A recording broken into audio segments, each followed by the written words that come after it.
இப்ப பார்த்தா நாளடிய டாபிக்கை பத்தி பார்க்க போறோம். நாளடிய டாபிக் பத்தினா அதனை எழுதியவர் யாருன்னா சமண முனிவர். சமண முனிவர் தான் எழுதினாரு.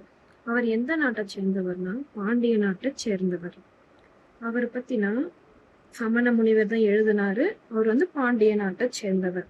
இப்ப பிரித்து எழுதுக்க பார்க்கலாம். இந்த பாடல்ல வர வரி அந்த லைனை வச்சு. இப்ப நன்கணியர் அப்படின்னா நன்கு பிளஸ் அணியர்.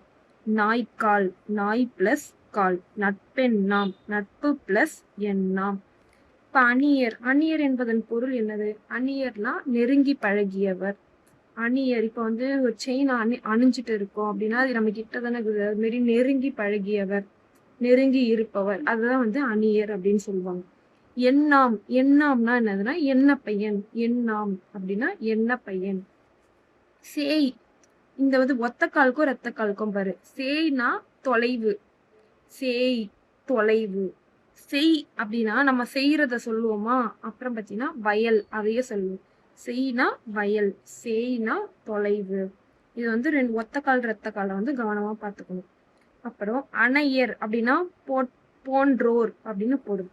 அணையர்னா போன்றோர் என்பதன் பொருள். இது பத்தினா இந்த நாலடியார்ன்றது 15 கீழ்கணக்கு நூல்களில் ஒன்று. நாலடியார் பத்தினா 15 கீழ்கணக்கு நூல்களில் ஒன்று. 15 கீழ்கணக்கு நூல்லாம் அது சங்க காலத்துக்கு முன்னாடியே வந்த நூலை தான் பாத்தீங்கன்னா 15 கீழ்கணக்கு நூல்னு நம்ம சொல்லுவோம். 400 பாடல்களை கொண்டதுதான் நாலடியார். நாலடியார்ல எத்தனை பாடல் இருக்கும்? 400 பாடல்கள் இருக்கும். இது பத்தினா அறக்கருத்துக்களை தான் கூறும்.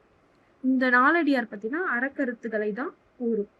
இந்த நாலடியாருக்கு நிறைய பேர் எல்லாம் என்னது?